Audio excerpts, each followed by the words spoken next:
Okay, तो ये life and science का है, तो पहले ये करते हैं फिर इंटरनेशनल करेंगे।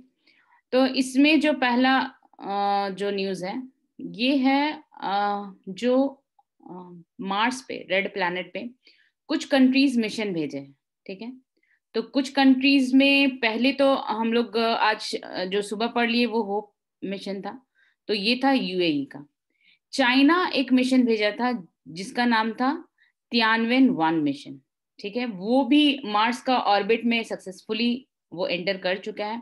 ये चाइना का तियानवेन वन, यूएई का होप एंड नासा का जो है ये परसीवरेंस रोवर मिशन। ये जुलाई में तीनों ही कुछ इंटरवल में तीनों ही भेजे थे। और ये कहाँ पे, तो मार्स। ठीक है, याद रखोगे मार्स में भेजे थे।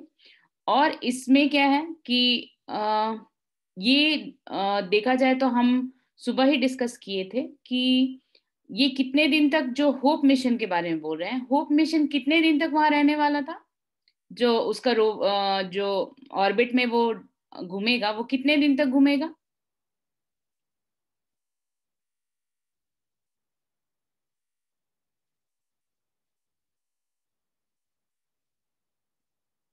कितने दिन तक वो उसका रिवॉल्व करने वाला था?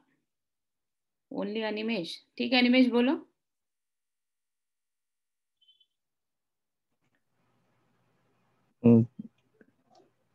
6 4 7 days। वो एक्चुअली 687 है। ठीक है, कुछ फिगर्स तो ठीक ही बोले, 687 डेज है, मतलब 2 इयर्स। तो इसमें बोल रहे हैं कि ये जो लॉन्च हुआ है, तो इसमें क्या अर्थ और मार्स जो थे, मतलब तीनों कंट्री जो लॉन्च किए हैं, तो अर्थ और Mars were align at the closest point in 2 years. मतलब ये क्लोजेस्ट पॉइंट में था, तो इसीलिए बहुत कम ही फ्यूल में वहां तक पहुंचा दिए। तो चाइना मिशन के बारे में, तियानवेन वन के बारे में थोड़ा सा डिटेल है, क्या क्या है। तो तियानवेन वन, जिसको फॉर्मली क्या बोला गया, ये फॉर्मली बोला जाता है होंगजिंग वन, जिसका मतलब ये है, लिटरली मीनिंग है क्वेश्चंस टू हेवन। ठीक है, ये सब थोड़ा बहुत याद रखना पड़ेगा। इसमें क्या है, ये मतलब थोड़ा डिटेल्ड है। 13 पेलोड्स भेजे थे, जिसमें कि 7 ऑर्बिटर्स है और 6 रोवर्स है। ठीक है, और इसमें इस मिशन का एम क्या है, तो एम है क्या पता लगाना, तो study the thickness and sub layer distribution of Martian soil. मतलब उसका लेयर का डिस्ट्रीब्यूशन, जैसे हमारा लेयर का डिस्ट्रीब्यूशन में क्रस्ट है, फिर उसके बाद मतलब उसके नीचे में फिर स्टेनोस्फियर का आता है, फिर मेंटल आता है, फिर मतलब मेंटल का ही पार्ट है स्टेनोस्फियर, लेकिन फिर भी हम लोग बोलते हैं मेंटल है, फिर कोर है। तो इसी तरह से उसका थिकनेस और उसका सब लेयर्स डिस्ट्रीब्यूशन क्या है मार्शियन सॉइल का, इसके बारे में पता करेगा। फिर क्या है, ये जो स्पेसक्राफ्ट है, मतलब इसका डिटेल दिया हुआ है कि लॉन्ग मार्च 5 रॉकेट से भेजा गया है। और इसमें launch vehicle, China academy of launch vehicle technology use किया गया है। और ये कहाँ से, तो ये सीचैंग जो है वो चाइना से लॉन्च किया गया। अब ये जो वहां लैंड करेगा, तो कहाँ लैंड करेगा, तो ये लैंड करेगा यूटोपिया प्लानिटिया रीजन में। मार्स का एक रीजन है वहां पे। और ये जो रोवर है, जो वो एक्सपेक्टेड है कि वो मई में लैंड करेगा, मतलब मई मतलब 2021। और ये जो सक्सेस, अगर इसका सक्सेस हो गया, तो चाइना थर्ड कंट्री हो जाएगा जो मार्स पे मतलब सक्सेसफुली लैंडिंग करवा पाया आफ्टर यूएसएसआर एंड यूएस। ठीक है, क्या हो जाएगा, ये चाइना थर्ड कंट्री हो जाएगा आफ्टर यूएसएसआर एंड यूएस। तो ये फिर चाइना पहले भी मार्स पे एक मिशन भेजा था, यंगहाओ मिशन। तो उसमें ये जो piggy backed on Russian spacecraft, मतलब वो फेल हो गया था। और वो अर्थ्स ऑर्बिट को लीव ही नहीं कर पाया था। तो उसके बारे में था। अब होप मिशन के बारे में ही कंटिन्यूएशन में है, क्योंकि हम लोग का यूएई का अभी वो इमेज आया है, ये हम लोग नेक्स्ट वीक वाले में पढ़ लिए ऑलरेडी। अब जो होप मिशन है यूएई का, इसके बारे में डिटेल दिया हुआ है, होप मिशन ऑफ मार्स। तो ये यूनाइटेड स्टेट्स ऑफ एमिरेट्स का है। ये जो है इसका जो नाम ही है, अच्छा ये क्या है, ये एमिराती बिल्ट मतलब उस वो मतलब यूएई खुद ही बनाया है होप प्रो। और वो कहाँ से लॉन्च किया है, तो शिमा तानेगा शिमा इन जापान। ठीक है। और यूएई क्या हो जाएगा, फिफ्थ कंट्री बन जाएगा after US, Russia, China and EU, मतलब और इंडिया, मतलब द यू एन इंडिया। ये फिफ्थ कंट्री बन जाएगा जो कि मार्स पे मिशन भेजा है। अच्छा एक बात बताओ, क्या होप मिशन जो यूएई का है वो इंडिया का मिशन से इंडिया भी ऐसा कुछ मिशन भेजा था क्या, ये हम पूछ रहे हैं। इंडिया भी ऐसा कोई मिशन भेजा था क्या? हाँ अमर बोलो। Mom ma'am. अच्छा हेलो। हाँ हाँ अमर। मॉम। हाँ वो भेजा था, लेकिन वो होप मिशन से अलग था क्योंकि वो ऑर्बिटर मिशन था, वो लैंडिंग करवाने का बात नहीं किया था। ठीक है।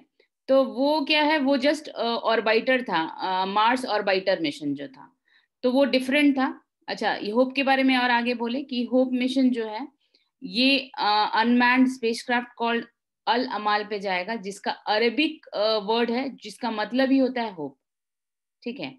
और ये क्या करेगा, ये मार्शियन ग्रेविटी में स्लिप करने के लिए वो क्या करेगा कि वो मतलब बर्न हो जाएगा, और जिससे क्या होगा कि इंजन उसका स्पीड रिड्यूस हो जाएगा, और इससे क्या होगा कि मार्स का जो ग्रेविटी है उससे अट्रैक्ट हो गए वो वहां चले जाएगा।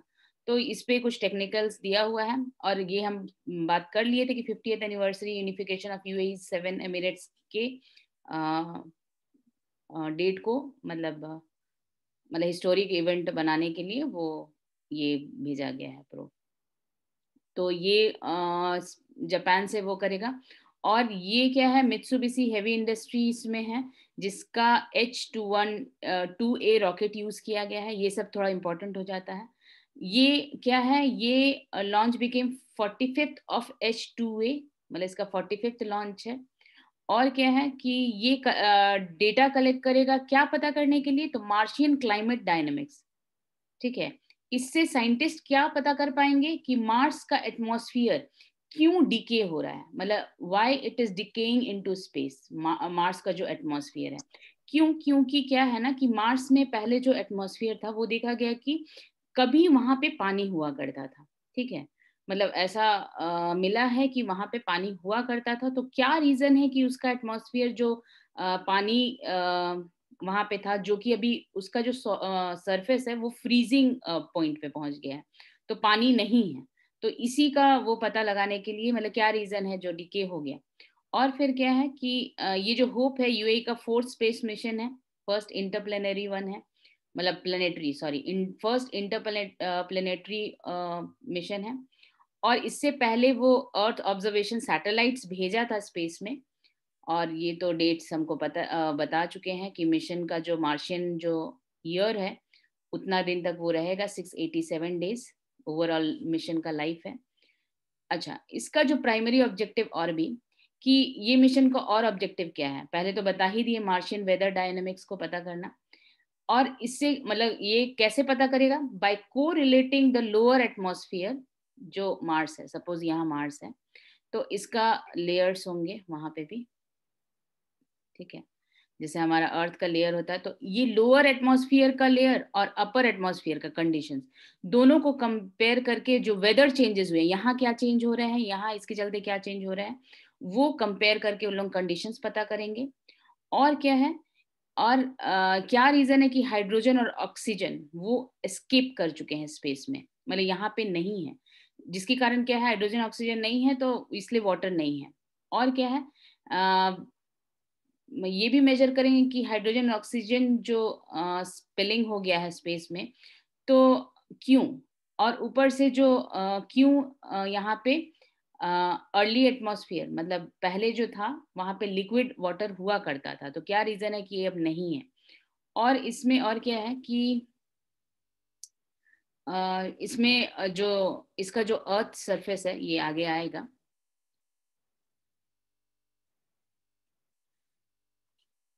इसमें क्या है ना कि अर्थ जो सरफेस है वहां पे जो है वो कार्बन डाइऑक्साइड बहुत ज्यादा है। तो ये भी इसके बारे में पता चलेगा कि क्यों आखिर वहाँ पे कार्बन डाइऑक्साइड बहुत ज्यादा है।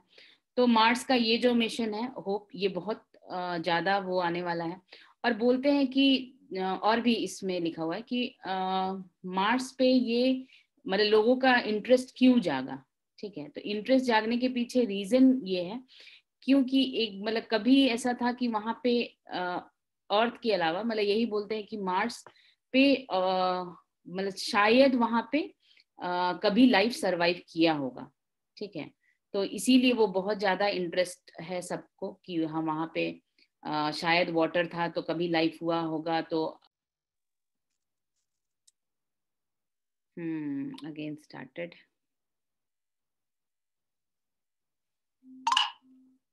अभी दिख रहा है शीट? नहीं मैम। दिख रहा है। अभी दिख रहा है? हाँ मैम। हाँ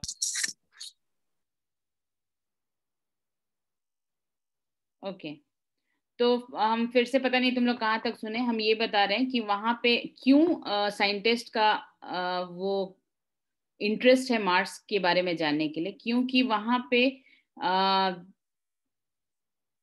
कभी ना कभी लाइफ था। तो मतलब ऐसा सोचते हैं कि पानी था तो जरूर लाइफ होगा। क्यों? क्योंकि ऑलमोस्ट और मतलब सारे जगह पे अर्थ पे जहाँ पे पानी है वहां पे लाइफ पाया गया है। तो एक सिर्फ जगह था जहाँ पे लाइफ नहीं था, जो अफ्रीका में एक जगह था, कुछ दिन पहले वो न्यूज में आया था। लेकिन ऑलमोस्ट ऐसा हम लोग सोचते हैं कि मतलब सोचते हैं कि ऐसा एविडेंट भी है कि ऑलमोस्ट एवरीवेयर जहाँ पे अर्थ पे वाटर है वहां पे लाइफ भी है। तो ये नासा भी वो दिखाया है कि हाँ ये है। और क्या है, तो यही बोल रहे हैं कि वहां पे मार्स पे भी कभी तो वाटर था तो लाइफ तो जरूर रहा होगा। और अभी जो है वहां पे कार्बन डाइऑक्साइड ज्यादा है।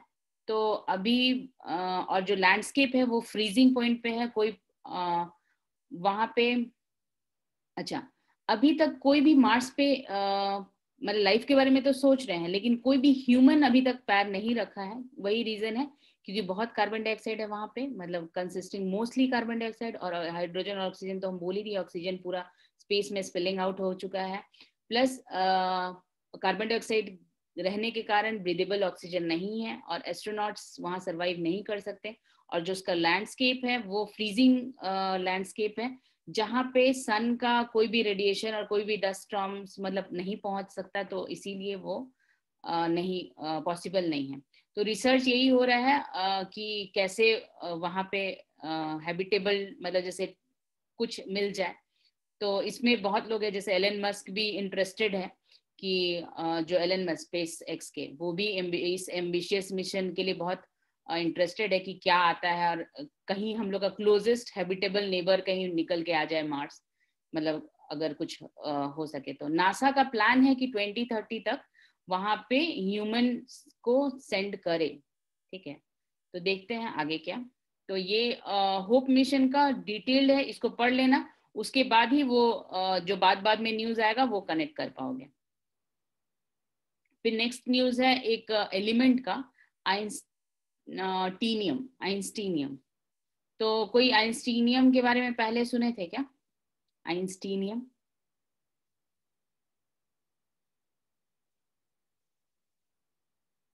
नहीं। तो आइंस्टीनियम ऑब्वियस बात है, नाम से ही पता चल रहा है, ये एल्बर्ट आइंस्टाइन के नाम पर रखा गया था। तो ये पहला जो ये कैसे कैसे ये आया, एलिमेंट डिस्कवर कब हुआ? तो ये एलिमेंट जो है ये एक बर्कली लैब में रिपोर्ट किया गया कि ये एक एलिमेंट है 99। ठीक है, एलिमेंट 99 ऑफ पीरियोडिक टेबल, जिसका नाम क्या है? Einsteinium, named after Albert Einstein. ठीक है, इसको डिस्कवर किया गया था 1952 में। ये कहाँ से डिस्कवर हुआ? तो ये डिस्कवर हुआ debris of the first hydrogen bomb. वो the detonation of thermonuclear device called Ivy Mike. एक थर्मोन्यूक्लियर डिवाइस था, उसका वो जो थर्मोन्यूक्लियर डिवाइस का जो डिटोनेशन था, उससे ये पैसिफिक ओशन में ये आईवी माइक मिला। इससे ये एलिमेंट को खोजा गया। ठीक है, ये डिस्कवर हुआ था। तो इस पे बहुत सारा एक्सपेरिमेंट नहीं हो पाया है। क्यों? क्योंकि इसको क्रिएट करना, मतलब ये एलिमेंट तो थोड़ा सा मिल गया, लेकिन इसको क्रिएट करना बहुत डिफिकल्ट है क्योंकि हाईली रेडियो एक्टिव है। ठीक है, इसलिए बहुत कम ही जानते हैं इस एलिमेंट के बारे में, इसका नेचर और इसका यूज के बारे में, इसका प्रॉपर्टीज के बारे में। तो ये डिस्कवरी के बारे में इसका थोड़ा सा न्यूज है कि ये जब आईवी माइक मिला, ये डिटोनेटर, जो कि 1952 में, तो इसको ये शीट तो फिर से चला गया।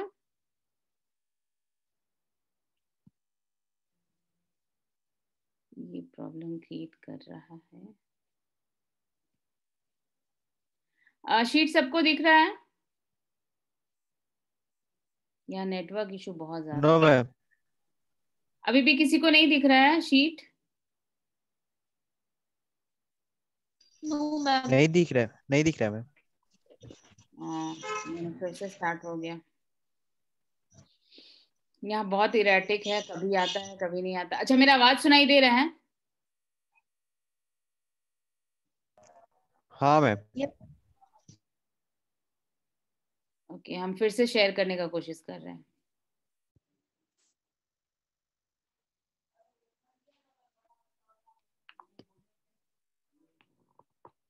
जस्ट ए मिनट, हम शेयर करने का कोशिश कर रहे हैं। अभी दिख रहा है सबको?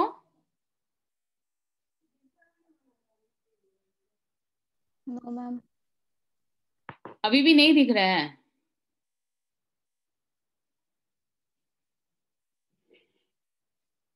No ma'am. अरे ये क्या हो गया? अच्छा ठीक है, एक सेकेंड देखते हैं।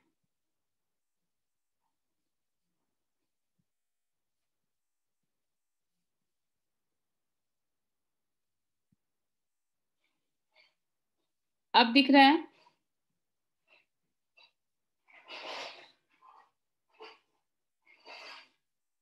अब दिख रहा है नो सब? मैम।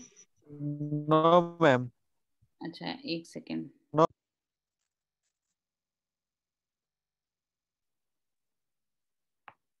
अच्छा 2 मिनट रुको, हम थोड़ा सा नेटवर्क चेंज करके देखते हैं। 2 मिनट रुको।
ओके, हम फिर से ट्राई कर रहे हैं, ठीक है।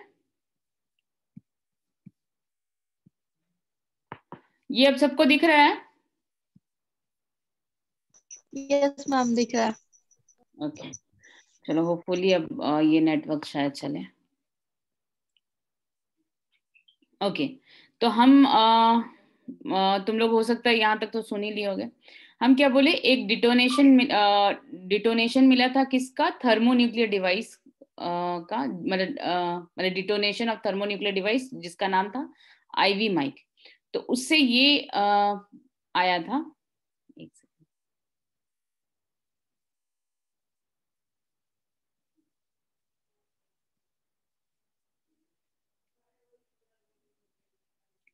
तो इससे क्या ये जो मिला, तो ये 1952 में आइंस्टीनियम वही उसमें मिला था। और ये मिला कहाँ था, तो एक रिमोट आइलैंड है जिस कहाँ पे, तो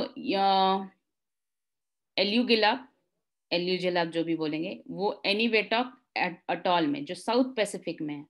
तो ये बोलते हैं कि ये इतना बड़ा एक्सप्लोजन हुआ था जिसमें कि जो कि 500 times more destructive than explosion occurred in Nagasaki. उससे भी इतना 500 टाइम्स ज्यादा डिस्ट्रक्टिव था। तो ये जो इसको जब डिस्कवर किए, तो जैसे एक केमिस्ट्री वर्ल्ड का एक रूल है जिसमें क्या है कि उसको रिवील नहीं किए थे एटलीस्ट 3 इयर्स तक। और पहले इसका नाम सजेस्ट किया गया आइंस्टीन, फिजिकल रिव्यू हुआ, फिर उसमें 1955 में ये इसको हुआ कि हाँ इसका आइंस्टीनियम नाम होगा। तो ये इसका ज्यादातर ये जो आइंस्टीनियम है जो 234 यूज करते हैं ज्यादातर।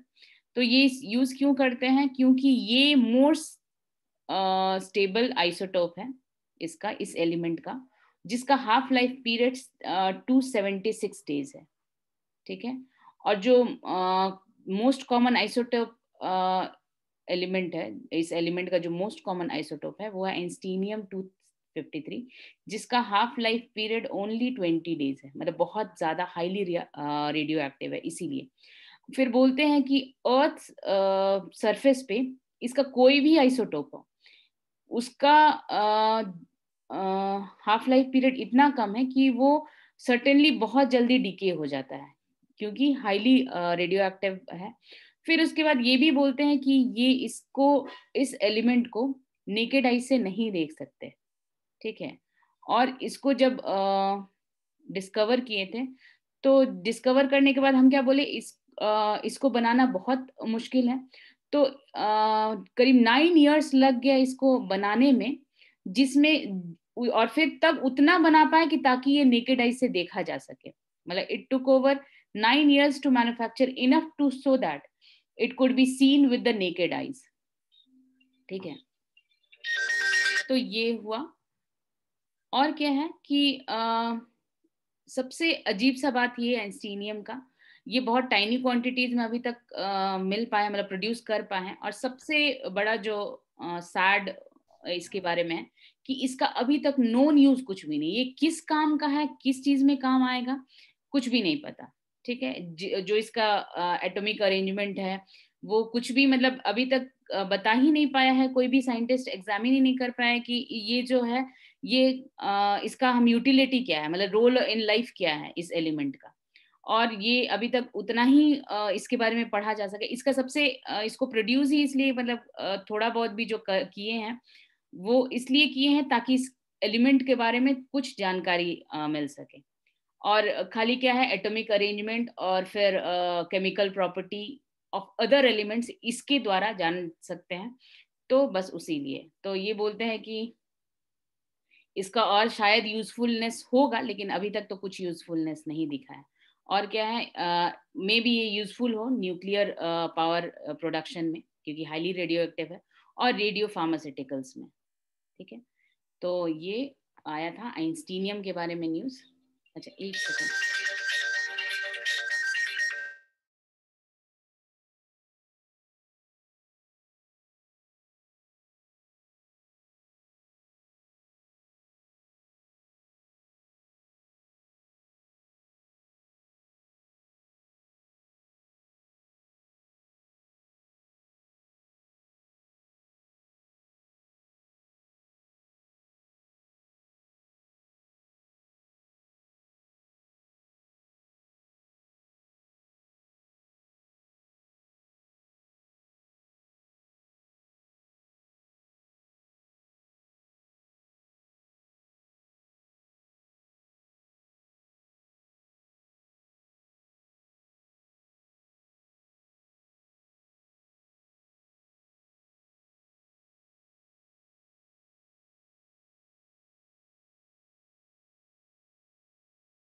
सॉरी, चलो, तो आइंस्टीनियम का हमारा वो न्यूज़ खत्म हुआ। अब आते हैं कि हिमालयन रीजन के बारे में, कुछ वाटर स्कैरसिटी के बारे में बोले कि there could be a scarcity of Himalayan catchment area.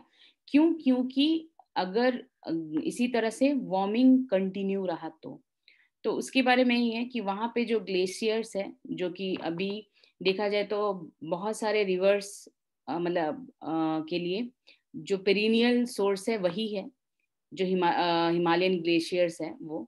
और बोलते हैं कि जो कि Indus Ganga Brahmaputra river basin में जो लोग रहते हैं, मतलब एरिया में, वो बिलियंस ऑफ पीपल इसी पे डिपेंडेंट है, इसी सोर्स पे। तो बोलते हैं कि जो ग्लोबल टेम्परेचर जो बढ़ रहा है, ठीक है, तो इससे क्या हुआ, जो ये स्नो पैक्स और ग्लेशियर्स है वो अफेक्ट हो रहे हैं। और बोलते हैं अगर ये इसी तरह से अफेक्ट होते रहे तो हिमालयन हाइड्रोलॉजी, जो जिसपे बहुत सारे countries, India, Nepal, Pakistan, China, जो ह्यूज हाईली डिपेंडेंट है इस सोर्सेस पे, वो अपना डेली नीड्स के लिए और एनर्जी प्रोडक्शन के लिए जो डिपेंडेंट है वो हाईली अफेक्टेड होंगे इससे। तो हिमालयन रिवर्स के बारे में थोड़ा बोला है कि अच्छा, इसमें जो न्यूज़ है वो हम बता दें कि क्या है ना, कि अभी ये बोल रहे हैं, ये सब है कि बहुत सारा बेसिन्स है, हिमालयन जो रिवर है, तो बोल रहे हैं कि नियर फ्यूचर में जो जिस सिनेरियो, मतलब वार्मर जो सिनेरियो कंटिन्यू अगर रहेगा 2031 से 50 तक, तो ऐसा हो सकता है कि ये रीजन वाटर स्ट्रेस फेस करे। और ये भी हो सकता है कि अगर डेली हाईली प्रेसिपिटेशन हो, मतलब बहुत ज़्यादा बारिश हो, तो फिर हो सकता है कि यहाँ पे मतलब बारिश, मतलब बहुत ज़्यादा पानी भी रहे, ठीक है। तो फिर बोल रहा है कि यहाँ पे जो बात है कि बोल रहे हैं कि ये जो एरिया है, यहाँ पे एक नया न्यू ग्लेशियर मेल्ट मॉडल ये लोग डेवलप करने का बात कर रहे हैं, ताकि ये पता लग सके कि जो सिचुएशन है आगे किस तरह का होने वाला है। जैसे कि करेंटली क्या है, लैंड सरफेस मॉडल, ग्लेशियर का स्टडी करने के लिए लैंड सरफेस मॉडल यूज करते हैं। तो अभी जो बोल रहे हैं कि उसके साथ साथ अभी new glacier melt model use करने का जरूरत है, जिससे क्या है कि ग्लेशियर के बारे में, ग्लेशियर का जो मेल्टिंग ये है, मतलब पेस है, उसके बारे में अच्छी तरह से पता लगाया जा सकेगा। और उससे क्या होगा कि अगर शॉर्टेज हो, मतलब शॉर्टेज की तरफ हो, तो उसके लिए कुछ इनिशिएटिव लिया जा सकेगा। जैसे ये दोनों मॉडल के बारे में बोल रहे हैं। मेल्ट मॉडल क्या है ना, कि मेल्ट मॉडल जैसे वार्म होता रहा, क्लाइमेट चेंज है, वार्म के कारण वो जो ग्लेशियर मेल्ट हो जाएगा और धीरे धीरे क्या हो जाएगा, वो श्रिंक करता जाएगा, उसका साइज श्रिंक करता जाएगा। तो सेंचुरीज आएगा, जब वही सोर्स है तो वही श्रिंक कर गया, तो फिर पानी का तो कोई सोर्स बचा नहीं।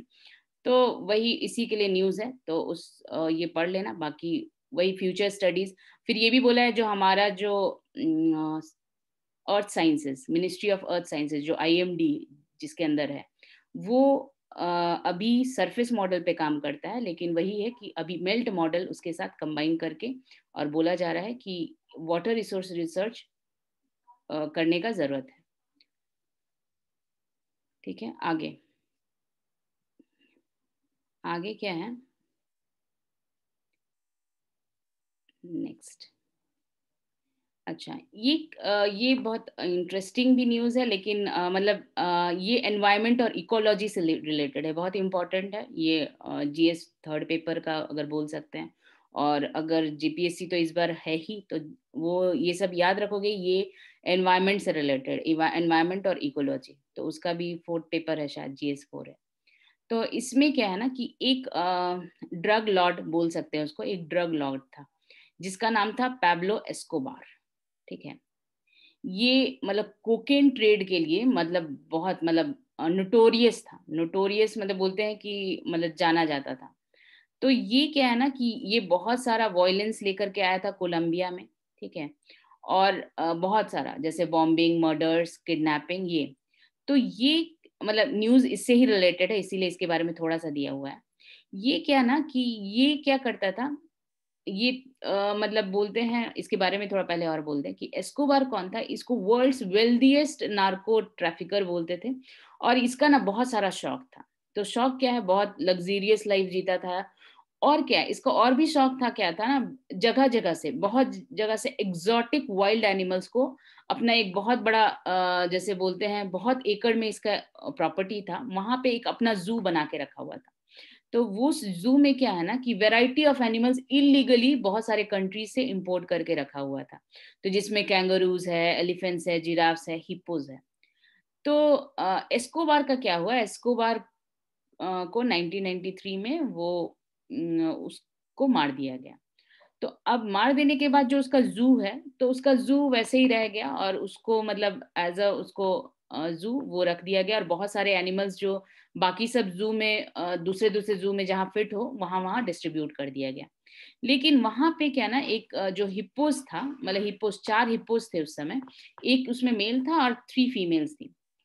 तो उसमें उन लोगों को ट्रांसफर करना बहुत एक्सपेंसिव था वो मतलब अथॉरिटी के लिए, तो इसलिए उसको ट्रांसफर नहीं किया गया, उसको वहीं छोड़ दिया गया, मतलब उसी के जू में, एस्कोबार का। तो उसको जो वहां छोड़ दिया गया, तो वो क्या हुआ कि बहुत जल्दी जल्दी डिवाइड होने लगा। मतलब कि 2007 में वो मतलब 1993 में जब वो डेथ हुआ था तो वो 4 थे, 2007 में वो 16 हो गए, उसी तरह से 2014 में 40 हो गए, और इसी तरह से अभी जो बोलते हैं कि ये 90 से 120 करीब है। बोलते हैं कि और डेकेड्स अगर रुक जाए तो 200 हो जाएंगे, और बोलते हैं मतलब और अगर छोड़ दिया जाए तो इनका मतलब इसी तरह से बहुत बढ़ते जाएगा। इनको कोकेन हिप्पोस भी बोला गया। और ये जो फर्टाइल रीजन मेडेलिन और बोगोटा, जो कि बोगोटा जो कोलंबिया का कैपिटल है उसके साइड में एक मैगडालेना रिवर है, वहीं के उसी कंट्री साइड में उन लोग रहते हैं, जो उन लोगों का वाटर रिसोर्स है। तो वो क्या है ना कि बोलते हैं कि अफ्रीका के बाद में अगर हिप्पोस सबसे ज्यादा है तो वो कोलंबिया में ही है, और उसका कोई भी नेचुरल प्रेडेटर नहीं है। ठीक है, नेचुरल प्रेडेटर मतलब उसको मारने वाला कोई नहीं है, तो इसीलिए उसका नंबर बढ़ते जा रहा है। अब क्या है, ये जो स्पीसीज है लोकल, जो बाकी जो स्पीसीज है, जो फ्लोरा एंड फौना वहां पे है, जो वहां का फौना है, सॉरी फ्लोरा तो नहीं, फौना, जो वहां का फौना है वहां के लिए एक इन्वेसिव स्पीसीज के रूप में आ गया है। क्यों? क्योंकि वहां का जो नाम है, जैसे इंडियन मनेटी, फिर उसका नियोट्रॉपिकल ऑटर, फिर स्पेक्टिकल्ड कैमन टर्टल्स, फिर उसके बाद और भी है जो कि इंडेंजर्ड है, उन लोगों के लिए ये थ्रेट है। एक मैगडलेना रिवर में एक टर्टल, मतलब टर्टल का स्पीसीज है, उसके लिए ये बहुत ज्यादा थ्रेट है। क्यों? क्योंकि उन लोगों पे असर पड़ रहा है, और बोल रहे हैं कि 2035 में अगर इसी तरह इसका बढ़ता रहा तो ये करीब 1500 पहुंच जाएंगे। तो कुछ जो इसका इम्पैक्ट को कम करने के लिए कुछ बोलते हैं कि इसको, इसका कलिंग कर देना चाहिए, मतलब मार देना चाहिए कुछ कुछ को, या फिर कुछ ये भी सजेशन देते हैं कि ये जो एनिमल्स हैं इनको कैटेस्ट्रेट कर देना चाहिए, ताकि इनका नंबर जो हो, जो इतना ये से इंक्रीज कर रहा है वो इंक्रीज ना करे। तो इसमें लेकिन प्रॉब्लम है, क्योंकि कैटेस्ट्रेशन के लिए बहुत पैसा लगेगा। और फिर उसके बाद दूसरा बात ये भी बोल रहे हैं कि कैटेस्ट्रेशन कर देने के बाद ये जो एनिमल्स का जो बिहेवियर होता है बहुत ज्यादा एग्रेसिव हो जाता है, और मतलब इवन वो सेडेटेड स्टेट में भी इनका बहुत अग्रेसिव बिहेवियर रहता है, और बहुत हाई कॉस्ट है। बोलते हैं कि 2009 में कैटेस्ट्रेशन परफॉर्म किया गया था, जिसमें कि कैटेस्ट्रेशन का कॉस्ट करीब $50,000 आया था। तो ये वायबल नहीं है। तो बोल रहे हैं कि ये जो है वहां पे, जैसे हम लोग पढ़े भी हैं एनवायरमेंट में कि मतलब जैसे एनवायरमेंट का कोई भी टॉपिक आता है कि कोई स्पीसीज कहीं और जा करके वो वहां पे अगर उसका नेचुरल प्रेडेटर ना मिले तो वहां पे वो इन्वेसिव हो जाता है। तो यही केस हुआ है हिप्पोज के साथ। हिप्पोज वहां पे कोलंबिया में जाके बाकी स्पीसीज को मतलब चैलेंज है, और ये इन्वेसिव स्पीसीज है वहां पे। तो फिर ये भी बोल रहे हैं कि इसके कारण, हिप्पोस के कारण क्या हो रहा है कि जो न्यूट्रिएंट्स और साइनोबैक्टीरिया जो लेक्स में है वो बहुत ज्यादा बढ़ रहे हैं, जिसके जिसके चलते टॉक्सिक एल्गल ब्लूम्स हो सकता है, और जो वहाँ के एक्वेटिक फौना है वो भी डिस्ट्रॉय हो सकता है।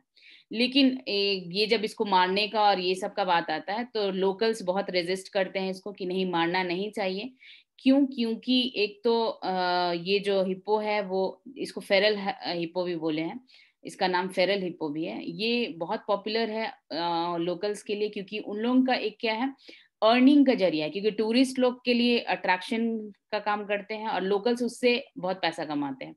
और भी क्या है, एक बार कोलंबिया आर्मी एक फेरल हिप्पो जिसका नाम पेपे था, उसको मारा था। उस समय पब्लिक बहुत ज्यादा वो उसके अगेंस्ट में प्रोसेशन निकाली थी।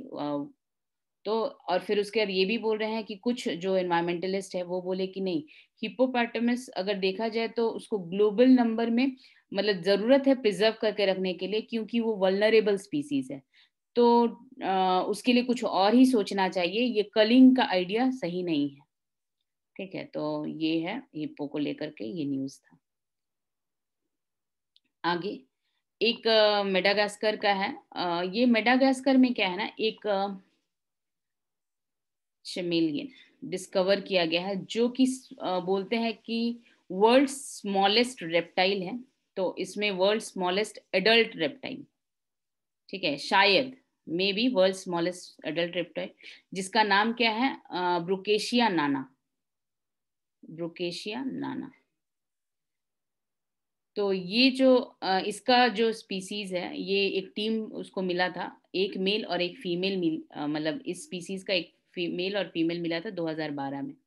तो इसका बोलते हैं कि मेल का जो लेंथ है, इसका जो पूरा मतलब विथ अगर बोले तो सिर्फ जो स्नाउट टू वेंट जैसे अगर बोलेंगे तो 13.5 है, और विथ टेल अगर बोलेंगे तो 21.6 मिलीमीटर है, बहुत छोटा है। और उसी के बारे में और बोलते हैं, इसमें और भी है, इसका सारा दिया हुआ है कि ये जो इतना छोटा है, तो इसका जैसे पाइथन में जो कि 6.25 मीटर होता है लॉन्ग, उसमें 289 ब्रुकेशिया नाना उसमें अट जाएगा। जैसे इतना छोटा है तो ये इतना 289 लगेगा एक पाइथन के लिए। और इसका इस स्पीसीज का और भी कुछ है।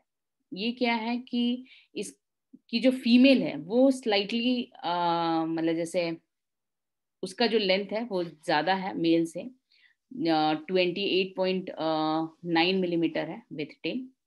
तो इसका न्यूज ये है कि ये मेडागास्कर में जो ये टाइनी लिजर्ड्स मतलब जो स्मॉलेस्ट स्पीसीज ऑफ स्नेक्स पहले भी मिला है, तो ये बोलते हैं कि यहाँ पे जो स्मॉल स्पीसीज जो मिल रहे हैं, कहीं ये आइलैंड इफेक्ट तो नहीं है।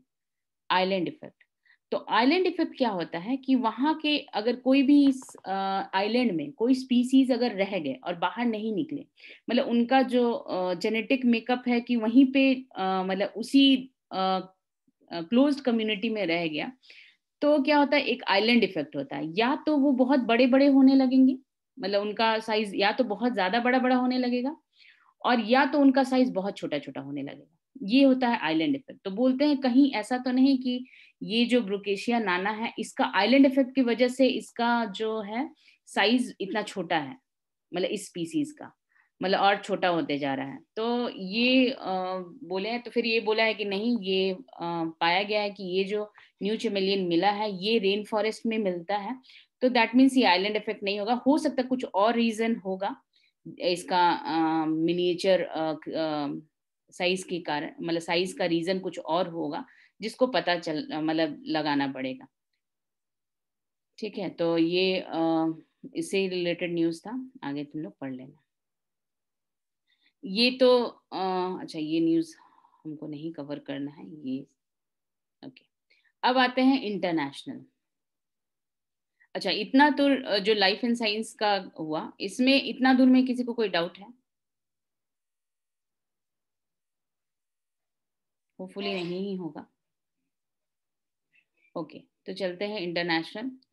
तो इंटरनेशनल न्यूज में आज जो है ये बिडेन क्या किए हैं, हम लोग देखे ही हैं कि शुरू से जैसे ही जो बिडेन आए हैं, तो ट्रम्प का बहुत सारा पॉलिसीज जो भी वो बना के गए थे या कोई भी प्रोग्राम है उसको रिवर्स किए हैं। तो इसमें ये भी है कि बिडेन क्या किए हैं। अच्छा, क्या हुआ था ना कि कोविड-19 के दौरान बहुत सारे माइग्रेंट्स क्या किए थे, मतलब यूएस की तरफ आ रहे थे। तो इलीगल माइग्रेंट्स मतलब जो भी मेक्सिको की तरफ से वो आ रहे थे। तो मेक्सिको की तरफ से यही रीजन था कि मतलब पहले से ही मेक्सिको की तरफ से वो जो वॉल बनाने का जो ट्रम्प जिद कर रहे थे, ये रीजन भी यही था कि वहां से माइग्रेशन होता है। तो डोनाल्ड ट्रम्प क्या किए थे, एक प्रोग्राम चलाए थे, माइग्रेंट प्रोटेक्शन प्रोटोकॉल, मतलब ये प्रोग्राम का नाम है क्या है, माइग्रेंट प्रोटेक्शन प्रोटोकॉल। इसका अगर मीनिंग खाली बोलेंगे तो स्टे इन मैक्सिको, मतलब इसका मतलब ही है स्टे इन मैक्सिको, ऐसे ही है कुछ। ये तो नेटवर्क का बहुत बुरा हाल है। मैक्सिको, ठीक है। तो ये इसमें क्या है कि एक सेकेंड,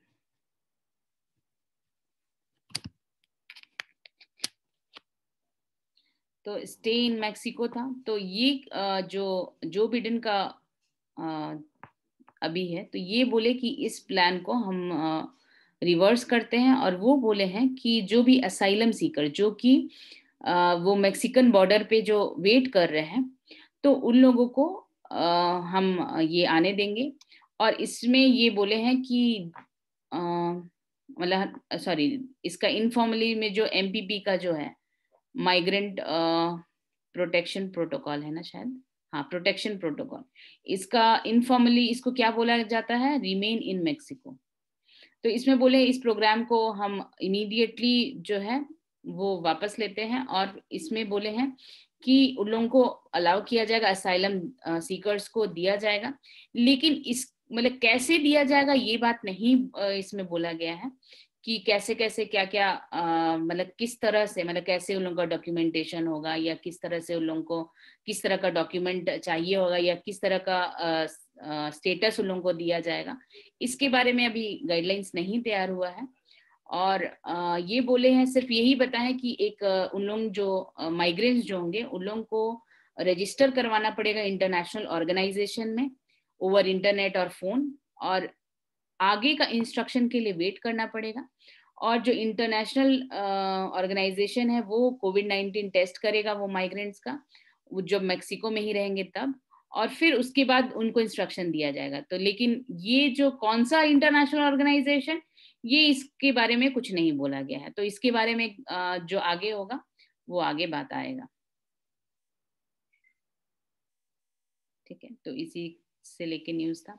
अब आते हैं in Biden's policy pursuit the world order challenge. तो ये क्या है, हम लोग जेसीपीओए का बहुत सारा बात किए। तो जेसीपीओए का बात किए तो इसमें क्या है ना कि जेसीपीओए में यूएस का जो विड्रॉल हुआ था ट्रम्प के टाइम में, तो पहले से ही जब ट्रम्प थे ही ना तभी जो बिडेन थे ये बोले थे, क्योंकि जब ये नेगोशिएट हुआ था जेसीपीओए, तो उस समय जो बिडेन थे वो वाइस प्रेसिडेंट थे, और वो ये बोले थे कि ये मतलब इस पॉलिसी के लिए नेगोशिएट किए थे, और वो बोले थे कि अगर हम प्रेसिडेंट बनते हैं तो ये हम मतलब ये इसमें हम वापस जाएंगे। तो अभी जो बात आ रहा है, तो इसमें अभी बोल रहे हैं कि ये बिडेन का जो कमिटमेंट है ये उसमें वापस जाने के लिए। तो इसमें क्या है ना कि बहुत सारा जो गल्फ कंट्रीज है वो, हम पहले ही बोले कि अभी जो ये इसमें वापस जाना आसान नहीं होगा। क्यों? क्योंकि ईरान इसको देखता है just as a nuclear deal, लेकिन यूएस पे प्रेशर क्या है, यूएस पे प्रेशर ये है कि नहीं जस्ट न्यूक्लियर डील नहीं, उसका बैलिस्टिक मिसाइल का जो प्रोग्राम है उसको भी इसमें इंक्लूड करो। प्लस क्या है, जो वो रीजनल अलाइज जिसके लिए वो जिसका वो फेवर करता है, या फिर रीजनल इंटरफेयर करता है जो वॉर्स में, जैसे येमेन हो गया, सीरिया हो गया, तो ये सब जो एरिया में वो उसका जो इंटरफेरेंस है वो सब को लेकर के भी इस एग्रीमेंट में बात होना चाहिए। अब इसमें क्या है कि और भी इसमें अभी याद आ रहा है, मतलब इसमें और भी कुछ कुछ आ रहा है। क्या आ रहा है कि जैसे यूएस का अलाइज है, जैसे इजराइल हो गया, सऊदी अरेबिया हो गया, यूएई हो गया, इन लोग अब क्या बोल रहे हैं, अब हम लोग भी इस एग्रीमेंट में हम लोग भी इन्वॉल्व होंगे, मतलब उन लोग भी अब इस एग्रीमेंट में इन्वॉल्व होना चाह रहे हैं। अगर ये एग्रीमेंट रिवाइव होता है तो मतलब ईरान के साथ उन लोग भी डील करेंगे, मतलब यही अब आ रहा है। तो अब क्या है कि क्यों लोग इन्वॉल्व होना चाहते हैं, रीजनल कंसर्न क्या है क्यों? क्योंकि यूएई और जो सऊदी अरेबिया है, इजराइल है, उन लोग इसलिए इन्वॉल्व होना चाहते हैं क्योंकि ईरान क्या है, मतलब ईरान मतलब सिया मिलिशिया, मतलब सिया का फेवर में ही ईरान है। मतलब ईरान अगर कहीं पे अपना इंटरफेरेंस करता है तो उसका कंसर्न सिया होता है। जैसे यहाँ पे भी देख लो, यमन में हाउथी क्या है, सिया है। फिर हम लोग सीरिया में भी वैसे ही है। फिर मतलब उसका सिया कंसर्न जो है वो बहुत ज्यादा। तो इन लोगों का रीजनल जो UAE US sorry UAE Israel Saudi Arabia, इन लोगों का कंसर्न क्या है कि उन लोगों का जो सिया जो उन लोग के कंट्री में जो सियाज है, ऐसा ना हो कि उन लोग भी बहुत ज्यादा इन्फ्लुएंस हो जाए और फिर ईरान उन लोग का भी एरिया में सिया को लेकर के मतलब सिक्योरिटी एक थ्रेट बन जाए। तो इसीलिए ईरान का जो इन्फ्लुएंस है सिया को लेकर के, उसको उन लोग चाहते हैं कि कंट्रोल में रखे। इसीलिए वो चाहते हैं कि ईरान का जो ये रीजनल जो अलाइज के साथ जो इंटरफेरेंस है उस पर भी रोक होना चाहिए। और क्या है, ईरान का जो कैपेबिलिटी है, जो प्रिसिशन मिसाइल और ड्रोन्स का, जो कि रीजनल एंग्जाइटी का एक बहुत बड़ा रीजन है, क्योंकि उसका जो ये सब प्रोग्राम्स है मिसाइल का और फिर ये ड्रोन्स का, तो ये क्या है कि वो जो उसके रीजन में जो लोग हैं, गल्फ जो बाकी गल्फ कंट्रीज, वो लोग यही सोचते हैं कि ये हम लोग के लिए सिक्योरिटी थ्रेट है बहुत बड़ा।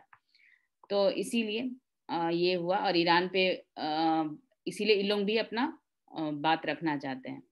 फिर उसके बाद आते हैं सी जिनपिंग को लेकर के। तो बिडेन का ये जब भी बात आएगा तो धीरे धीरे हर तरफ आएगा। एक तो ईरान को लेकर के आ गया, JCPO को लेके, फिर उसके बाद सी जिनपिंग को लेके। सी जिनपिंग के बारे में वो बोले हैं कि मतलब 7 फरवरी को एक बिडेन एक बोले थे चाइनीज प्रेसिडेंट के बारे में कि वो ऐसा पर्सन है जिसकी बॉडी में डेमोक्रेटिक बोन है ही नहीं। ठीक है, वो मतलब बहुत टफ वर्ड्स बोले हैं। और ऊपर से क्या है, जो US सेक्रेटरी ऑफ स्टेट है जो एंटोनी जे ब्लिंकन, वो भी अपना काउंटर पार्ट को बहुत मतलब टेलीफोनिक कन्वर्सेशन में बहुत टफ वर्ड्स बोले हैं कि ह्यूमन राइट्स और डेमोक्रेटिक वैल्यू का जो भी वायलेशन हो रहा है जो सिंजियांग, तिब्बत और हांगकांग में, ये सही नहीं है। और फिर अब बिडेन का पॉलिसी के बारे में बोला गया है। तो अब ये बोल रहे हैं कि बिडेन का जो प्रेडिसेसर ट्रम्प, जो जिसका जो अप्रोच था रसिया की तरफ से, रसिया की तरफ कैसा अप्रोच था, एकोमोडेटिव अप्रोच। मतलब क्यों? क्योंकि हम लोग ये बात पढ़े थे कि रशिया शायद उनका 2016 में जो प्रेसिडेंशियल इलेक्शन हुआ था उसमें वो इंटरफेयर किया था और जिसके कारण वो ट्रम्प जीते थे। तो उसका जो रशिया की तरफ है वो मतलब एकोमोडेटिव अप्रोच था, मतलब कि थोड़ा सा दोस्ती टाइप का, मतलब बहुत हार्ड नहीं थे। लेकिन ऐसा लगता है कि जो बिडेन ट्रेडिशनल अपना जो US का जो ट्रेडिशनल रहा है रशिया की तरफ, जो कन्फ्रंटेशनल पोस्चर जो रहा है कन्फ्रंट करने का, वो फिर अपनाएंगे, मतलब ट्रम्प का रिवर्स करके। और वो ये भी है कि क्लियर कर दिए हैं कि व्हाइट हाउस में कि व्लादिमीर पुतिन जो ये उसके डिफेंस, मतलब रशिया का अगर डिफेंस हम मतलब हम फर्मली एक्ट करेंगे। क्यों? मतलब firmly act on our national interest. अगर रशिया का कोई भी एक्शन हमारे नेशनल इंटरेस्ट को हार्म करेगा तो हम उस पर फर्मली एक्ट करेंगे। तो ये बात बोल दिया है। फिर उसके बाद रशिया के लिए वो बहुत हार्ड वर्ड्स भी बोले थे। क्यों? एक तो यूक्रेन को लेके, प्लस साइबर अटैक्स जो हुआ है उसको लेकर के, प्लस और किसके लिए, तो जो एलेक्सी नवल्नी को, जो रशियन अपोजिशन लीडर है जिसका पॉइजनिंग का बात आया था, तो ये सब के लिए वो बोले थे। फिर उसके बाद यही फिर ईरान का वो इशू तो पहले बात कर ही लिए। तो ये आगे पढ़ना, ये उसी से रिलेटेड सारा है।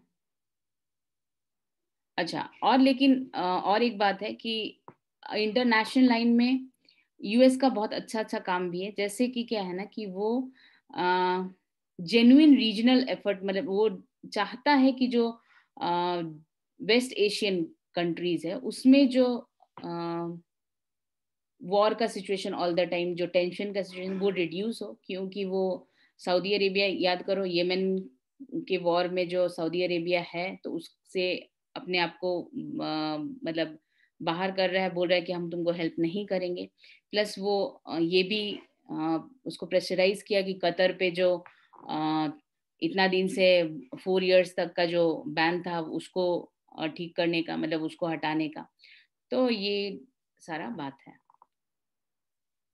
ये पढ़ना, बाकी तो वैसे ही है। और भी है सीनो ईरान जो भी है अच्छा, इसमें कुछ कुछ बात और भी आया है जिसको बोल दे। क्या है ना, ईरान का और कंसर्न क्या है, ईरान का क्या कंसर्न है कि ईरान और चाइना का बहुत अच्छा रिलेशन है। और जो उन लोग क्या है ना कि ईरान, चाइना और रशिया, अब इन लोग अगर एक साथ अगर जुड़ जाए, और एक सीनो ईरान 25 इयर्स एग्रीमेंट था जो कि कुछ दिन के लिए रोका गया था, जिसमें क्या है, ये लॉन्ग टर्म कोऑपरेशन था पॉलिटिकल, सिक्योरिटी और मिलिट्री, इकोनॉमिक, एनर्जी और लॉजिस्टिक कनेक्टिविटी के लिए। ठीक है, सीनो ईरान, एक सेकेंड, क्या था, सीनो ईरान 25 इयर्स एग्रीमेंट था जो कि लास्ट ईयर वो लीक हो गया था, और इसमें long term cooperation political, security, military, economic और एनर्जी लॉजिस्टिक कनेक्टिविटी एरियाज के लिए था। तो अब बोल रहे हैं कि फॉर्मल फाइनलाइजेशन जो कि पोस्टपोन्ड हो गया था, वो अब बोल रहे हैं अब अगर ईरान के साथ ये नहीं हुआ नेगोशिएशन या, तो बोल रहे हैं कि चाइना और ईरान मतलब ओपनली और रोबस्टली वो दोनों पार्टनरशिप करेंगे। और ये क्या है, रशिया, चाइना और ईरान एक देखा जाए तो एक कोलिशन, न्यू वर्ल्ड ऑर्डर एक क्रिएट करेंगे, कोलिशन जो कि यूएस के लिए प्रॉब्लमेटिक होगा। ठीक है, आगे सेटिंग टोन, तो इसमें भी यूएस, चाइना और यूएस के साथ इंडिया का जो भी है वो उसके बारे में ही न्यूज है, तो ये तुम लोग पढ़ लेना खुद से पढ़ने के लिए। फिर आता है यूएस रिजॉइन किए यूएन ह्यूमन राइट्स फोरम, ये जिससे हम लोग पहले ही देखे थे कि ट्रम्प बाहर निकल गए थे, तो जो बिडेन ये भी एक काम अलग किए, मतलब रिवर्स किए कि यूएन ह्यूमन राइट्स काउंसिल में वापस ज्वाइन किए। वो उनका बोलना ये है, मतलब जैसे जो state secretary of state Antony Blinken है सॉरी, वो बोले कि ये जो 2018 में ट्रम्प जो वापस ले लिए, इससे हुआ क्या, मीनिंगफुल कुछ चेंज तो हुआ नहीं। उल्टा क्या हुआ कि यूएस का जो एक लीडरशिप दिख रहा था कि हाँ यूएस एज अ लीडर है, तो वो वहां पे वैक्यूम क्रिएट हो गया, और कंट्री का जो मतलब एक अथॉरिटेरियन जो एजेंडा था उसका कोई एडवांटेज ही नहीं मिला। तो वो बोले कि ये कोई मतलब नहीं है। और ये फिर भी ये बोले स्टेट का, ये जो मिस ब्लिंकन है, ये बोले कि जो ह्यूमन राइट काउंसिल है इसमें कुछ कुछ रिफॉर्म्स का ज़रूरत है, जिसमें मेंबरशिप और एजेंडा और फोकस पे कुछ काम करने का ज़रूरत है। तो ये बात भी आया है। आगे एक है नॉर्थ स्ट्रीम 2 पाइपलाइन, तो नॉर्थ स्ट्रीम 2 पाइपलाइन का पहले भी न्यूज आया था, सब सो नहीं गए हो, इससे पहले क्वेश्चन पूछ ले हम। ये क्या ये किस किस कंट्री के बीच में है, यही बता दो। नॉर्थ स्ट्रीम 2 पाइपलाइन किस किस कंट्री के बीच में है, ये कुछ दिन पहले भी ये न्यूज में था।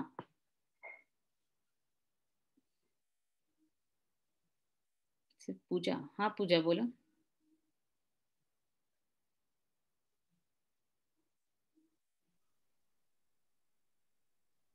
मैम यूएस और कनाडा। यूएस और कनाडा, तो और एक क्वेश्चन ओपन कर दी पूजा। अब हम वो क्वेश्चन छोड़ दो, ये जो पूजा जिस पाइपलाइन का बात कर रही है, ये कौन सा पाइपलाइन था? मैम मैम ये एक्सेल पाइपलाइन था। एक्सेल कीस्टोन पाइपलाइन था ये, यूएस और कनाडा के बीच में। हाँ, हम जो पाइपलाइन ये तो नॉर्थ स्ट्रीम 2 का बात कर रहे हैं, पाइपलाइन का नाम भी नॉर्थ स्ट्रीम 2 है। ये किस किस कंट्री के बीच में? हाँ निमेश हाथ उठाए थे। Germany and Russia. अच्छा, सही है, जर्मनी और रशिया के बीच में है, तो ये गैस पाइपलाइन है।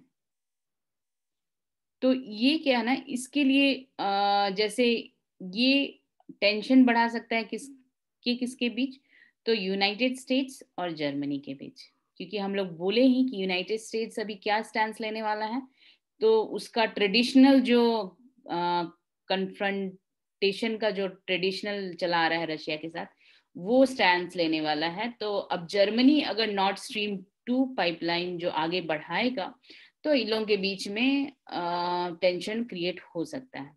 क्यों? क्योंकि नॉर्थ स्ट्रीम 2 है पाइपलाइन जो है, ये अपना वर्क रिज्यूम कर गया है। ये कंट्रोवर्शियल प्रोजेक्ट पहले से ही है।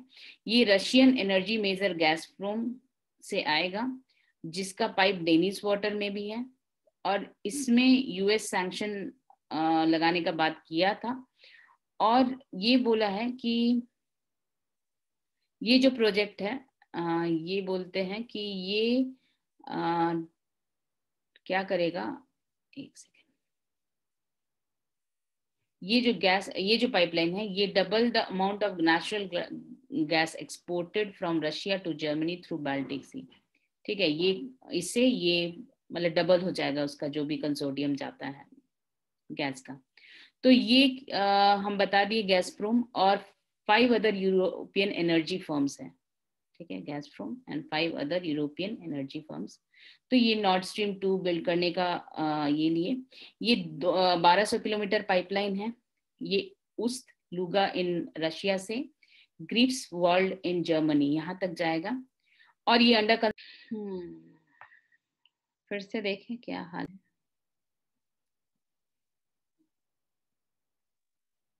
ये सबको दिख रहा है?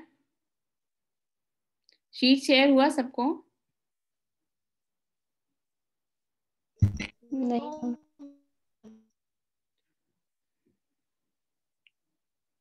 अच्छा, हम फिर से ट्राई करते हैं। अब फिर से वापस पहला नेटवर्क में जाना पड़ेगा लग रहा है।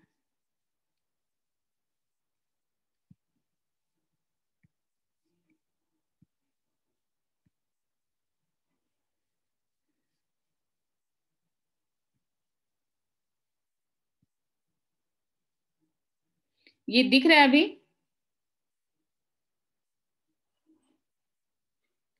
शीट सारे लोगों को दिख रहा है? Yes, no? अच्छा, हम ये वैसे भी लास्ट ही न्यूज था, लेकिन हम चाह रहे थे हो जाए।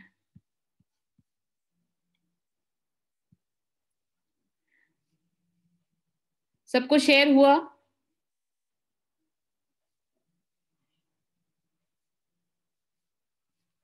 मेरा आवाज जा रहा है? अच्छा, शीट भी नहीं? हो गया, शेयर हो गया। हो गया ना? सबको दिख रहा है शेयर, मतलब शीट दिख रहा है? दिख रहे हैं। ओके, चलो आगे बढ़ते हैं। तो ये याद रखोगे, ये सब इम्पोर्टेंट है कि ये कहाँ से कहाँ तक कनेक्ट हो रहा है, और ये इसमें 55 billion cubic metres of gas per year वो जाएगा। ये ऑलरेडी इसका जो सिस्टम 1 है वो ऑलरेडी कंस्ट्रक्ट हो चुका है। अभी जो बाकी जो आगे का है वो इस प्रोजेक्ट में जो आगे बचा हुआ था वो आगे हो रहा है। तो इसमें कंट्रोवर्सी किस चीज को लेके है? इसमें ये कंट्रोवर्सी है, और क्रिटिसाइज बहुत सारे कंट्री, इवन फ्रांस भी क्रिटिसाइज किया है, और बाकी यूरोप के कुछ कंट्रीज किए हैं, और प्लस यूएस तो किया ही है। तो फ्रांस का भी ये कहना है कि ये जो अच्छा, पहले यूएस का बात कर रहे हैं, मतलब बाकी जो कंट्रोवर्सी है वो बोल रहे हैं कि यू कंट्रीज ऑलरेडी 40% जो उसका गैस नीड है वो रशिया से लेते हैं। तो ये बोल रहे हैं कि अगर जैसे ये जो पाइपलाइन है, इस प्रोजेक्ट में यूक्रेन से होकर के कुछ किलोमीटर जो पाइप्स है यूक्रेन से होकर के और यूरोपियन कंट्रीज की तरफ आया है। तो बोल रहे हैं कि 2014 में जो क्रीमियन कॉन्फ्लिक्ट हुआ था यूक्रेन के साथ, तो रशिया क्या करेगा, रशिया जो यूक्रेन को जो इसका मिलना चाहिए पैसा, ठीक है, जो भी रिन्यूमरेशन मिलना चाहिए, वो क्या करेगा, यूक्रेन को नहीं मिलेगा, इसलिए क्रिटिसाइज कर रहे हैं। फिर फ्रांस ये भी बोल रहे हैं कि जो हम लोग का जो डिपेंडेंस है रशिया पे, अभी ऑलरेडी जो यूयू का हम क्या बोले 40% जो गैस नीड है रशिया पूरा कर रहा है, और अभी इससे अगर हम लोग रशिया से ये भी अगर शुरू हो जाए तो फिर बहुत ज्यादा डिपेंडेंस हो जाएगा। और ये बोल रहे हैं कि मतलब जो यूरोप है वो अभी क्या है डिपेंडेंस वो हो गया, और वो जर्मनी को बोल रहा है कि इतना एलाइज उसको अगेंस्ट में, मतलब उसके अगेंस्ट में बोल रहे हैं, रशिया के अगेंस्ट में, कि नहीं ये नहीं करना चाहिए, लेकिन जर्मनी अड़ा हुआ है कि नहीं ये प्रोजेक्ट होगा। और इवन जब यूएस बोला भी है कि हम सैंक्शंस लगाएंगे, फिर भी वो नहीं रुका, और वो मतलब ये बोला है कि ये हम लेंगे, मतलब ये प्रोजेक्ट होगा। और जर्मनी का कहना ये है कि मतलब जर्मनी का नहीं, जो यूएस का जो क्रिटिक्स है वो ये बोल रहे हैं कि वॉशिंगटन ये इसलिए कर रहा है ताकि वो यूरोप को अपना सी बॉर्न लिक्विफाइड नेचुरल गैस खरीदने पे मजबूर कर सके, मतलब फोर्स कर सके कि वो उसका seaborne natural liquefied natural gas खरीदे, इसीलिए इसके अगेंस्ट में यूएस बोल रहा है। फिर बाकी जो ये बोल रहे हैं कि ये प्रोजेक्ट होल्ड कर दिया गया था 2019 में, क्योंकि यूएस सैंक्शंस लगाने का बात किया था, लेकिन अभी फिर ये वापस आ गया है कि हाँ ये प्रोजेक्ट होगा। ठीक है, आगे पढ़ना। अब आते हैं ये शायद लास्ट न्यूज होगा। ये कोलंबिया अभी क्या किया है, कोलंबिया के जो प्रेसिडेंट है, कोलंबियन प्रेसिडेंट इवान ड्यूक, वो ये बोले हैं वेनेजुएलन्स, जो वेनेजुएला से कुछ लोग जो क्या है, कुछ लोग क्या बहुत सारे मिलियंस, 1.7 मिलियंस वेनेजुएलियंस, वो वेनेजुएला से भाग करके कोलंबिया आ गए थे लास्ट फ्यू इयर्स में। तो वहां से भागे ही क्यों थे, क्योंकि वेनेजुएला में बहुत ज्यादा इन्फ्लेशन बहुत बढ़ गया था, जो करेंसी का वैल्यू है बहुत ज्यादा गिर गया था। और हम लोग को अगर याद होगा तो कुछ साल पहले हम लोग ये पढ़े थे कि जब हम लोग का डिमोनेटाइजेशन हुआ था तो वहां पे भी 100 बोलीवर उसका डिमोनेटाइजेशन हुआ था। और क्यों, क्योंकि उसका 500 टाइम्स उसका जो इन्फ्लेशन है बढ़ गया था। तो वेनेजुएला में बहुत क्राइसिस है। वेनेजुएला क्या है, ये ऑयल डिपेंडेंट कंट्री है, पूरी तरह से ऑयल पे डिपेंड है। तो वहां पे ये इकोनॉमिक क्राइसिस प्लस उसके बाद और इन्फ्लेशन ये सब हुआ था, जिसके कारण वहां के लोग भाग भाग के कोलंबिया आ गए। तो कोलंबिया का भी डिसीजन, मतलब वो प्रेसिडेंट लिए हैं कि उन लोगों को हम रहने का, मतलब प्रोटेक्ट कर, मतलब यहाँ रहने का 10 इयर्स तक रहने का टेम्पोररी प्रोटेक्शन स्टेटस दे करके वेनेजुएलियंस को यहाँ पे रहने का ग्रांट दे दिए हैं। तो इससे बहुत लोग जो है उसका बहुत प्रशंसा भी किए हैं, जैसे कि UN high commissioner for refugees जो है फिलिपो ग्रैंडी, वो भी बोले हैं कि कोलंबिया बहुत अच्छा कदम उठाया, एग्जाम्पलरी उसका कदम है। और लेकिन ये वहाँ का एक मतलब वहाँ का दोनों पार्टी, मतलब जो कोलंबिया का दोनों पार्टी इसका मतलब फेवर में ही बात की है कि हाँ ठीक किया है, मतलब अच्छा कदम है। लेकिन वहाँ का एक सेनेटर है वो गुस्टावो बोलीवर, वो क्रिटिसाइज किया है ये बोल के कि जो अपकमिंग प्रेसिडेंट इलेक्शन है, जो इलेक्शन है वो उसके लिए ये डिसीजन लिया है ड्यूक। लेकिन बोल रहे हैं कोलंबियन लॉ में ऐसा नहीं है, वो foreigners can not vote in electoral process of presidency, तो इसीलिए उससे उसको कोई फायदा होने वाला तो है नहीं। और हाँ वो पार्टिसिपेट कर सकते हैं किस में, तो मेयर्स ऑफिस में और गवर्नर्स ऑफिस में, तो लेकिन प्रेसिडेंशियल ऑफिस में उन लोग पार्टिसिपेट नहीं कर सकते हैं। तो फिर ये वही न्यूज है कि क्यों लोग भाग के आए, तो हम बता ही दिए। जो वेनेजुएला में करेंस वो बहुत क्राइसिस था, इकोनॉमिक क्राइसिस।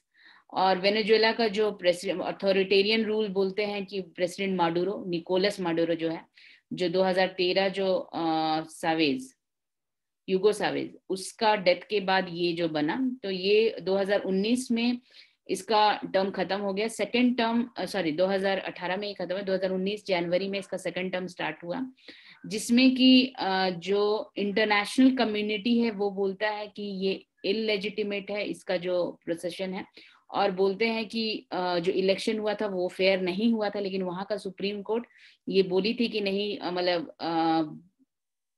मतलब निकोलस माडुरो पे कोई आरोप से मतलब नहीं था कि हाँ ये रिगिंग किया है इलेक्शन में या कुछ भी।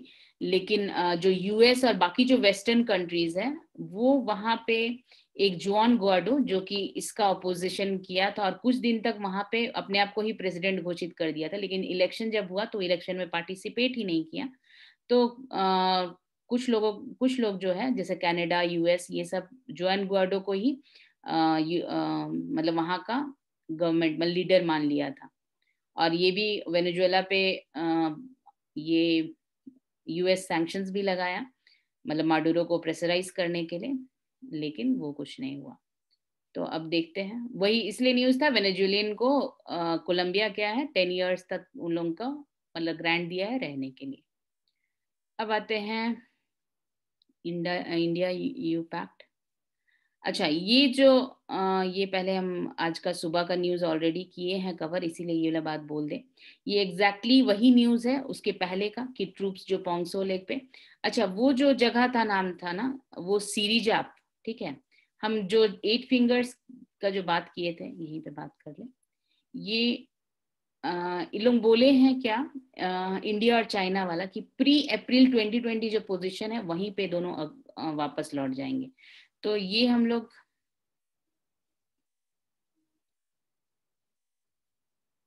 ये क्या था हम लोग का 8 फिंगर्स का जो बात था कि 8 फिंगर्स, तो 3rd फिंगर में हमारा जो धान सिंह थापा का जो पोस्ट था वो, और ये जो यहाँ पे चाइना का जो पोस्ट था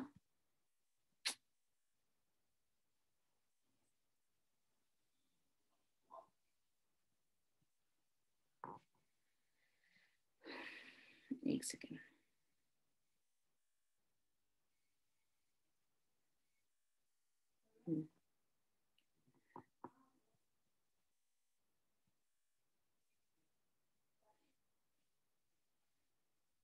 तो यहाँ पे जो पोस्ट था चाइनीज जो परमानेंट पोस्ट, ये 8 फिंगर्स के बाद जो है ये इसका नाम था सीरीजाप। हम सुबह में वो नहीं बोल पाए थे सीरीजाप, ये याद रखोगे तो क्या हो रहा है पता नहीं, सीरीजाप, ठीक है। और उसका धान सिंह था, वो एग्जैक्टली वही न्यूज है। अच्छा, यहाँ पे क्या है ना कि ईयू के बारे में एक न्यूज है। तो ईयू का क्या है, इंडिया ईयू ट्रेड पैक्ट में स्टिल रिमेन एल्यूसिव, ठीक है। एल्यूसिव मतलब उस पर बहुत ज्यादा ध्यान नहीं जाएगा यूरोपियन यूनियन का। क्यों नहीं जाएगा कि यूरोपियन यूनियन तो ऐसे ही बहुत ज्यादा प्रॉब्लम में है, मतलब वहां पे बहुत टर्मोइल है, क्या क्या है कंटेंशन ईयू में अभी, मतलब क्या क्या प्रॉब्लम्स चल रहा है। तो वहां पे क्या है ना कि ईयू के बारे में है। ईयू का क्या है, तो ईयू अभी बहुत टर्बुलेंट सिचुएशन में है। क्यों? क्योंकि ब्रेग्जिट होने की वजह से, कोविड-19 की वजह से, ब्रेग्जिट होने की वजह से, और इंटरनेशनल जो टेंशन जो यूएस डोनाल्ड ट्रम्प करके गए हैं जो अभी तक अनसेटल्ड है यूयू में, तो इसके चलते वो अपने ही बहुत प्रॉब्लम में है। फिर उसके बाद क्या है, स्ट्रक्चर लैक ऑफ यूनिटी। तो यहाँ पे अभी कौन कौन आ जाएगा, ये अभी नॉर्थ स्ट्रीम वाला बात भी आ जाएगा। नॉर्थ स्ट्रीम क्योंकि देख लो फ्रांस और जर्मनी अलग अलग बात बोल रहे हैं। प्लस उसके बाद क्या है, चाइना, रशिया, तुर्की, ईरान, उसको लेकर के जो सारे कंट्री में जो कंटेंशन है वो एक प्रॉब्लमेटिक है। फिर जो नेगोशिएशन हुआ है उसमें हंगरी और पोलैंड का कुछ ऑब्जेक्शन है, यहाँ पे भी कुछ ऑब्जेक्शन है, तो ये भी एक है। फिर उसके बाद जो किस लिए, तो बोला गया है कि मेंबर स्टेट को लॉन्ग टर्म बजट लोगों का रखा गया कोविड-19 रिकवरी पैकेज के लिए $2 ट्रिलियन। तो इसके लिए उन लोग हंगरी और पोलैंड को ऑब्जेक्शन है। फिर प्लस क्या है कि जो कोविड-19 वही सपोर्ट के लिए और गुड गवर्नेंस के लिए मतलब ये बोला गया है कि इतना जो कंट्रीज है इन लोगों को मिलके इतना मतलब पैकेज, रिकवरी पैकेज देना होगा, तो उसको लेके है। फिर अभी क्या है, यू को हम आगे एक तो जो बाकी कंट्रीज है जैसे कि एक दूसरे पे विश्वास ही नहीं कर रही है, मतलब स्केप्टिक है, ठीक है। कैसे? क्योंकि वैक्सीन को लेकर के देख रहे हैं कि जो जर्मनी है वो नीदरलैंड, फिर उसके बाद और भी कंट्री, उन लोगों को लेकर के क्या है कि उन लोगों पे विश्वास नहीं है कि हाँ वैक्सीन जो आ रहा है वो सारे लोगों पे मिलेगा या नहीं मिलेगा। प्लस उसके बाद ये जो इमेल मैक्रोन जो फ्रांस के जो है वो जर्मनी को एक तो नॉर्थ स्ट्रीम के लिए क्रिटिसाइज करे, प्लस उसके बाद जो इस्लाम और एंटी सेकुलर इमिग्रेंट्स है उसके लिए क्रिटिसाइज करे। जर्मनी, याद करो जर्मनी हमेशा बोला है कि इमिग्रेंट्स को हम लेंगे, तो ये सब को लेके आपस में लोगों का डिस्प्यूट है। तो ये सब में ही जर्मनी सॉरी ईयू फंसा हुआ है। प्लस ट्रम्प का अभी जो ईयू के तरफ से था जो क्या है,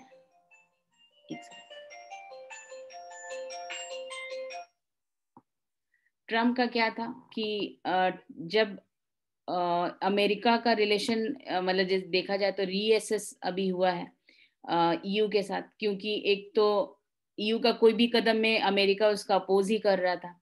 क्योंकि एक तो इकोनॉमिकली ईयू का डिपेंडेंस रशिया की तरफ हो गया, चाइना की तरफ हो गया, और ईयू चाहता है कि चाइना और रशिया से उन लोगों का जो क्योंकि उन लोग इमर्जिंग ग्लोबल पिलर्स उन लोगों को दिख रहे हैं।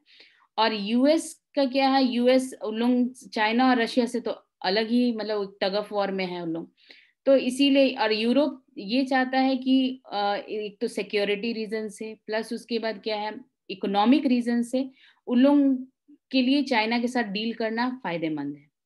तो ये सब को लेकर के ईयू परेशान है। प्लस उसके बाद ईयू का और एक कंसर्न क्या है, नाटो, क्योंकि नाटो बना ही था अगेंस्ट रशिया, लेकिन अब ईयू एंगेज हो रहा है रशिया और चाइना की तरफ, तो ये यूएस का बहुत बड़ा कंसर्न है। फिर कोविड-19 को लेके पहला बार हुआ कि नीदरलैंड में 40 इयर्स में पहला बार राइट हुआ, तो और फिर इटालियन जो प्राइम मिनिस्टर है वो रिजाइन कर दिए थे, हम लोग ये भी देखे थे। फिर जो वैक्सीन नेशनलिज्म है, हम बोले कि सब स्केप्टिक है, फिर हम लोग ये भी देखें कि आर्टिकल 16 जो ट्रिगर कर दिया था ईयू जो नॉर्दर्न आयरलैंड जो प्रोटोकॉल है उसके लिए, क्या कि वो रेस्ट्रिक्ट कर दिया था कि वैक्सीन उधर जाने नहीं देगा, मतलब यूके में।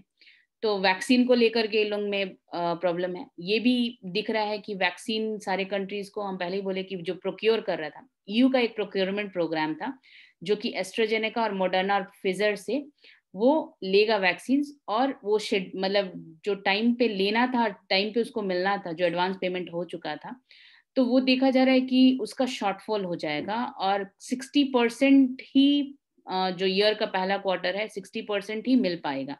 तो अब सारे कंट्रीज ये सोच रहे हैं कि किसको मिलेगा, और फिर जर्मनी अलग से ही वो वैक्सीन के लिए अलग से ही नेगोशिएट कर दिया है, नेगोशिएट कर लिया लास्ट ईयर फिजर से कि अलग से हमको वैक्सीन दे देना। तो ये सब को लेके सारे कंट्रीज के बीच में ऑलरेडी बहुत प्रॉब्लमेटिक है ईयू में, मतलब यूरोपियन यूनियन का बात कर रहा है। तो इसमें वही बात आया है कि इसमें अभी इंडिया के साथ ट्रेड के बारे में सोचने का उतना ज्यादा उसके पास टाइम मतलब है नहीं, वो पॉलिटिकली वो लीस्ट प्रॉब्लमेटिक मतलब वो दिख रहा है उसके लिए। तो ये इसको लेके न्यूज़ था। तो ये न्यूज़ खत्म हो गया इंटरनेशनल, बाकी का कल सर लेंगे और फिर हम लेंगे।